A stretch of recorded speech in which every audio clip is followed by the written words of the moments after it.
अब बात करेंगे देवभूमि की, जहां उत्तराखंड कैबिनेट में हुए कई बड़े फैसले। गेस्ट टीचरों का मानदेय 15,000 से बढ़कर 25,000 हुआ है। मनरेगा कर्मियों को हड़ताल के समय का पैसा मिलेगा। 22,000 पदों पर सरकारी नौकरी देने का प्रस्ताव मंजूर किया गया।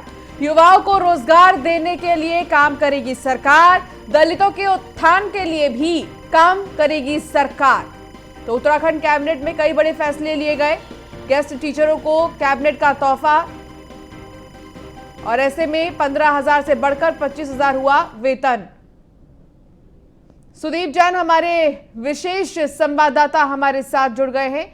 क्या कुछ जानकारी मिल रही है सुदीप, क्या कुछ फैसले लिए गए हैं और किसको तोहफा मिला है? राज्य के नए मुख्यमंत्री पुष्कर सिंह धामी ने सत्ता संभालने के बाद एक्शन मोड में वो आए हैं। कल शाम 6 बजे शपथ लेने के बाद अभी मंत्रियों को पोर्टफोलियो नहीं मिला, लेकिन पहली बैठक कैबिनेट की शाम 8 बजे रात 8 बजे बुला ली गई। जो महत्वपूर्ण इसमें फैसले हैं उसके अंदर एक तो युवाओं को रोजगार देने पर फोकस है, और उपनल कर्मी राज्य में एक बड़ी संख्या में है और इनसे जुड़े हुए परिवारों की संख्या 1 लाख से अधिक है। तो जिस इनके आंदोलन के जो वक्त रहे उस समय का इनका वेतन कटने की फाइल चल चुकी थी, उस पर सरकार तैयार है कि इनका वेतन नहीं कटेगा। गेस्ट टीचर्स का पैसा बढ़ने जा रहा है और उपनल कर्मियों को समान काम समान वेतन मिलेगा। दरअसल उपनल कई कर्मी ऐसे हैं जो ऐसे सरकारी दफ्तरों में तैनात हैं जहां सरकारी बाबू कर्मचारियों की तनख्वाह ज्यादा है, जबकि उपनल कर्मी जो आउटसोर्स होकर सरकारी एजेंसी से आए उनकी तनख्वाह कम है, जबकि समान काम समान वेतन का फार्मूला कई स्थानों पर लागू है। तो ऐसी स्थिति में सरकार ने कल एक लोक लुभावन फैसला भी लिया है कि उपनल कर्मियों की जो मांग थी उस पर मोहर लगाई जाए। देखिए, कल की कैबिनेट को अगर हम समझें तो कल की कैबिनेट ने पुष्कर सिंह धामी का फर्स्ट लाइन ऑफ एक्शन स्पष्ट कर दिया है। वो युवाओं को रोजगार और बेरोजगारी दूर करने के साथ ही युवाओं को आर्थिक रूप से सशक्त करने, रोजगार के नए मार्ग खोलने और पार्टी नीति के हिसाब से वोटर को जो वोट बैंक है कैडर के हिसाब से उसको भी प्रभावित करने के लिए वो योजनाओं को धार देने लगे हैं। अभी थोड़ी देर पहले जब एक कार्यक्रम में मुख्यमंत्री जी से बातचीत हुई तो उन्होंने कहा कि अभी पोर्टफोलियो नहीं बटे हैं पर जल्दी बांट दिए जाएंगे, लेकिन कैबिनेट में निर्णय हो गए और अभी थोड़ी देर पहले जो मंत्री हैं सुबोध उनियाल उन्होंने इसकी ये जानकारी दी है। तो कल की जो ये बैठक है, जो कैबिनेट के निर्णय है, ये सीधे तौर पर बताते हैं सरकार रोजगार के लिए चिंतित है। और जो 20,000 रोजगार लिस्टेड हुए हैं ये अलग अलग सरकारी विभागों में रिक्त हैं। इसके अलावा कुछ ऐसे विभागों की भी रिक्तियां सामने आई हैं जिनके लोक सेवा आयोग को जांचन जा चुके हैं, जिन पर नियुक्तियां होना बाकी है, तो उसको सरकार आयोग से संपर्क करके उसमें तेजी लाएगी। और सुदीप, ये जो फैसले लिए गए हैं, जैसा कि आपने कहा कि इन फैसलों से पता चल रहा है कि सरकार रोजगार को लेकर बहुत चिंतित है और सरकार रोजगार को लेकर फैसले भी ले रही है ताकि ज्यादा से ज्यादा लोगों को रोजगार मिले। तो ऐसे में 2022 के विधानसभा चुनाव में एक ये फैक्टर भी होगा जिससे बीजेपी ये चाहेगी कि ज्यादा से ज्यादा इस पर और भी काम किया जाए। जी बिल्कुल, ये बात बिल्कुल सही है, क्योंकि भारतीय जनता पार्टी को जनता में संदेश देना है कि उसने 5 साल में 3 सीएम तो बदले पर उसकी तुलना में काम कहीं अधिक किया। हम जो तेजी देख रहे हैं मुख्यमंत्री की, जो लाइन ऑफ एक्शन है उनका, वो सीधे तौर पे बताता है ये सब कुछ विधानसभा चुनाव से ओतप्रोत है, सब कुछ विधानसभा चुनाव के आसपास है। मुख्यमंत्री के पास जो मुख्यमंत्री को अगर हम कैप्टन कहें, उनकी जो टीम 11 है उसके पास 7 माह का ही अब समय बचा है। क्योंकि 7वें माह के बाद निश्चित तौर पर राज्य में आचार संहिता लग जाएगी और विधानसभा चुनाव की तैयारियां शुरू होंगी, तो समय बहुत कम है, परफॉर्मेंस बहुत ज्यादा है। ठीक है सुदीप, आप बने रहिए हमारे साथ, आगे भी हम आपसे अपडेट लेते रहेंगे। सूत्रों के हवाले से बड़ी खबर आपको बता दें, उत्तराखंड के मुख्य सचिव को लेकर बड़ी खबर सामने आ रही है। सुखबीर सिंह संधू हो सकते हैं नए मुख्य सचिव। 1988 बैच के IAS अफसर है सुखबीर सिंह संधू, फिलहाल NHAI के चेयरमैन हैं। सुखबीर सिंह संधू उत्तराखंड सरकार ने वापस बुलाने के लिए केंद्र को चिट्ठी लिखी है। मुख्य सचिव कार्मिक राधा रतूड़ी ने चिट्ठी लिखी है। आज ही केंद्र से रिलीव हो सकते हैं सुखबीर सिंह संधू। केंद्र, उत्तराखंड, यूपी, पंजाब सरकार में अहम पदों पर रह चुके हैं सुखबीर सिंह संधू, और जिस तरीके से देखा जा रहा है नए मुख्य सचिव वो हो सकते हैं। फिलहाल NHAI के चेयरमैन हैं सुखबीर सिंह संधू। सूत्रों के हवाले से बड़ी खबर सामने आ रही है, कई बड़े अहम पदों पर रह चुके हैं सुखबीर सिंह संधू। उत्तराखंड के मुख्य सचिव को लेकर बड़ी खबर आपको बता दें, सुखबीर सिंह संधू हो सकते हैं नए मुख्य सचिव। 1988 बैच के IAS अफसर हैं सुखबीर सिंह संधू, फिलहाल NHAI के चेयरमैन हैं सुखबीर सिंह संधू।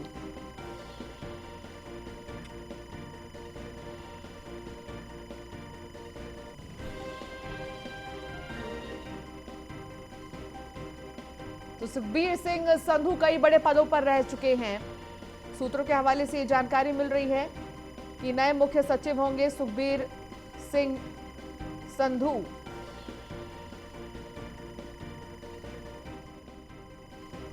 फहीम तन्हा हमारे रेजिडेंट एडिटर हमारे साथ जुड़ गए हैं। फहीम, क्या जानकारी मिल रही है? सुखबीर सिंह संधू नए मुख्य सचिव हो सकते हैं जो कि कई बड़े बड़े पदों पर रह चुके हैं। बिल्कुल, देखिए कोमल, सुखबीर सिंह संधू आज शाम तक दिल्ली से देहरादून पहुंचने की उनकी संभावना है, जिस तरह की सूचना मिल रही है।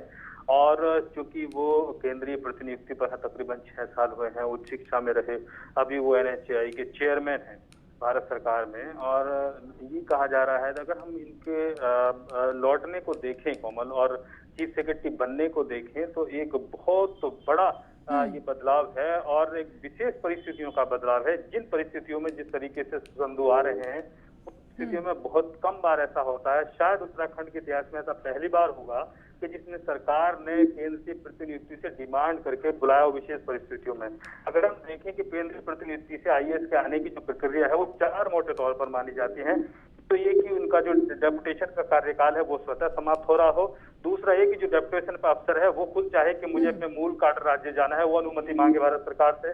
और तीसरा ये कि भारत सरकार उनको किसी कारण से भेजना चाहे कि आप अपने अफसर को आप अपने यहाँ रखिए। और चौथा विशेष परिस्थिति में होता है कि राज्य सरकार भारत सरकार से औपचारिक तौर पर ये अनुमति मांगे, इस बात को कहे कि ये अफसर हमको चाहिए, इस अफसर के बिना हमारा ये काम या ये हमारे लक्ष्य है, उसके लिए ये अफसर हमारे लिए काबिल अफसर है, इसको लाना है। तो ये जो चौथा वाला पैटर्न है, चौथा जो तरीका ये अपनाया गया है। लेकिन इसमें भी एक बात है, कहा जा रहा है कि प्रधानमंत्री कार्यालय ने खुद संधू को उत्तराखंड भेजने के लिए कहा है, और जो औपचारिकता निभाई जाती है वो ये विशेष परिस्थितियों वाली है। चौथा तरीका जो है जिसमें राज्य सरकार औपचारिक तौर पर मांग करती है। तो चलिए, बहुत ठीक है, चलिए बहुत शुक्रिया फहीम इस तमाम जानकारी के लिए।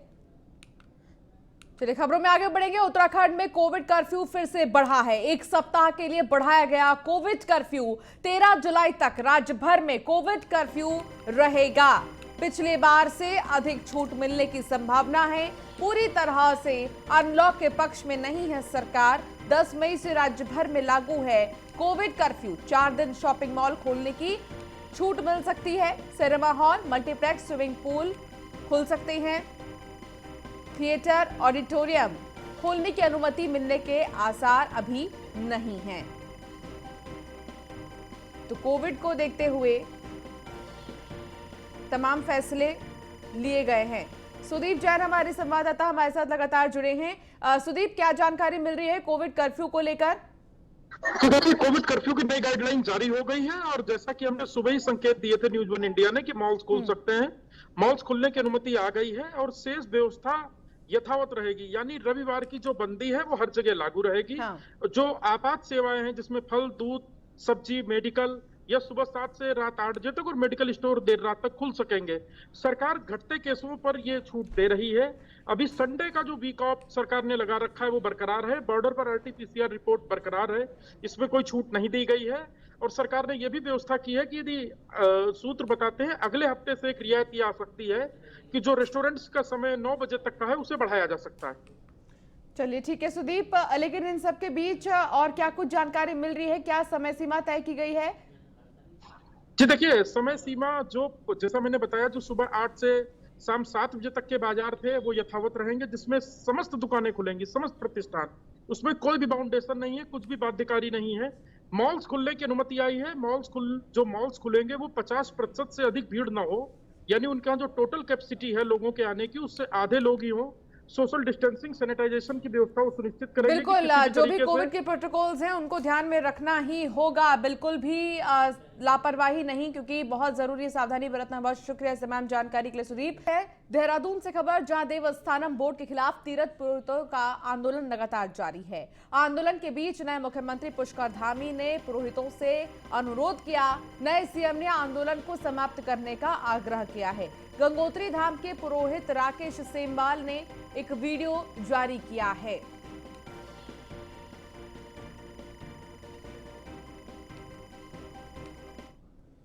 उत्तराखंड सरकार के द्वारा थोपे गए देवस्थानम एक्ट के विरोध में हम विगत वर्ष से धरना प्रदर्शन कर रहे हैं और ये अनिश्चितकालीन धरना हमारा जारी है। उत्तराखंड की सरकार को भारतीय जनता पार्टी की सरकार को अभी भी सबक ले लेना चाहिए कि ये चारों धाम का अभिशाप है, चारों धामों के तीर्थ पुरोहितों का अभिशाप है जो उत्तराखंड सरकार पे लग चुका है। इनको अभी भी सबक ले लेना चाहिए, नहीं तो अभी तो ये तो शुरुआत हो रही है कि ये मुख्यमंत्री बदल रहे हैं, लेकिन इनके अंदर ही इतनी फूट पड़ जाएगी कि इनको पार्टी संभालना और 2022 में चुनाव में जाना इनके लिए बहुत मुश्किल हो जाएगा। अभी भी वक्त है, और जो नवनियुक्त मुख्यमंत्री है उनसे मैं निवेदन करूंगा कि अभी भी आप इस देवस्थानम एक्ट पर विचार कीजिए और इसको रद्द कीजिए। तो वहीं राष्ट्रीय सफाई कर्मचारी आयोग सामाजिक न्याय और अधिकारिता मंत्रालय के उपाध्यक्ष बब्बन सिंह रावत मसूरी पहुंचे हैं और वाल्मीकि समाज के लोगों के साथ सफाई कर्मचारियों और अधिकारियों ने फूलों के साथ सभी का स्वागत किया। इस मौके पर बब्बन सिंह रावत ने अधिकारियों को केंद्र और राज्य सरकार की तरफ से चलाई जा रही योजनाओं का लाभ देने के निर्देश दिए हैं। उन्होंने मसूरी नगर पालिका के अधिशासी अधिकारी आशुतोष अति को नए आवास के निर्माण को लेकर भी आदेश दिए। इस दौरान उन्होंने प्रधानमंत्री नरेंद्र मोदी की सराहना करते हुए कहा कि मोदी जी देश के पहले ऐसे पीएम हैं जिन्होंने सफाई कर्मचारियों के पैर धोकर एक पॉजिटिव संदेश देने का काम किया। स्वच्छता कर्मियों का पूरे देश में दिक्कतें हैं, यह सवाल पूरे देश के लिए एक ही जैसा है और ये समाज के अंतिम लोग हैं और समाज की सेवा करने में ये प्रथम दर्जे पर हैं। ये पर्यावरण रक्षक हैं, देश को हैजा प्लेग और कोरोना से बचाने वाले लोग हैं, इसलिए इनका वेतन ढंग से होना चाहिए। और ये मैं देश के जिस इलाके में जा रहा हूँ, जिस राज्य में जा रहा हूँ, जिस शहर में जा रहा हूँ, वहाँ से सबसे ज़्यादा कर्मचारियों की ओर से यही डिमांड हो रही है कि हमें सम्मानजनक वेतन नहीं मिल रहे हैं। 6,000, 7,000, 8,000, 9,000 में न हम खा पा रहे हैं, न अपने बच्चों को पढ़ा पा रहे हैं। स्वच्छता कर्मियों का।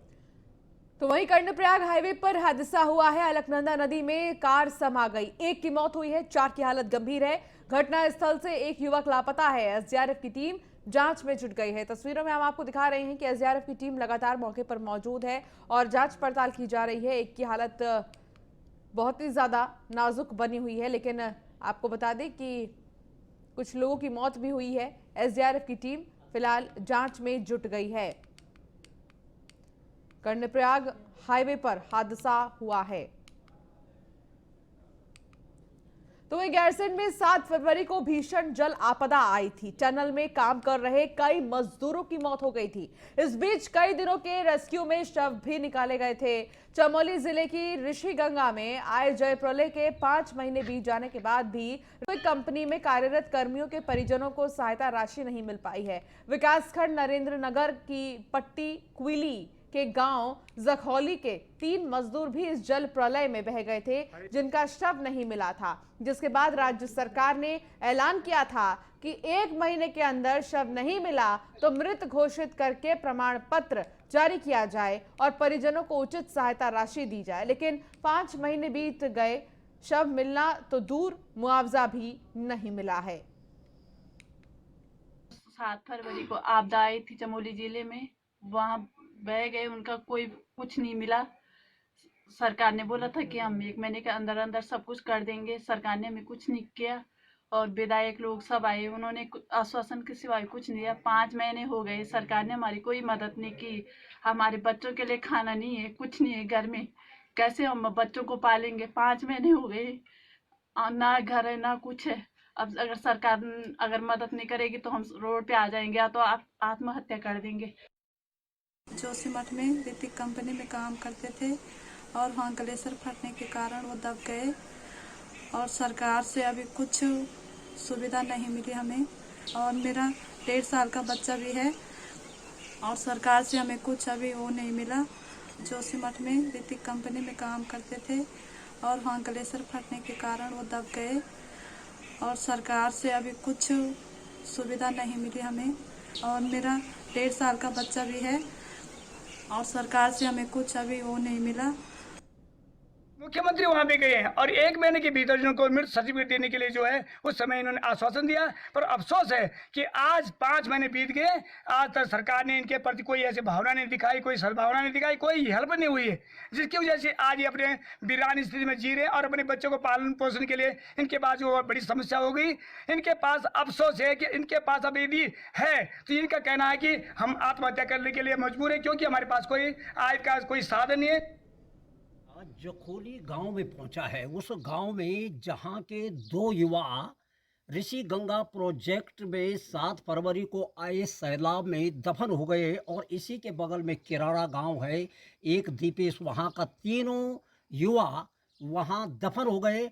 लेकिन सरकार की कथनी और करनी में कितना अंतर है इससे पता लगता है। जो ये मामला है, 5 महीने गुजर गए, अब तक तीनों के परिवार को किसी तरह की कोई इमदाद नहीं दी गई है और केवल झुनझुना ये थमा दिया कि आपको आश्वासन के अलावा जो है हम तुरंत आपकी मदद करेंगे, जो अब तक नहीं की गई है। देखते हैं सरकार इनकी मदद कब करती है, किस तरह से करती है, ये देखने की बात होगी। ग्राउंड जीरो जखोली से मैं Vachaspati Rayal, news on India, Narendra Nagar. और चलिए इस बुलेटिन में फिलहाल इतना ही। आप बने रहिए न्यूज़ 1 इंडिया के साथ। नमस्कार।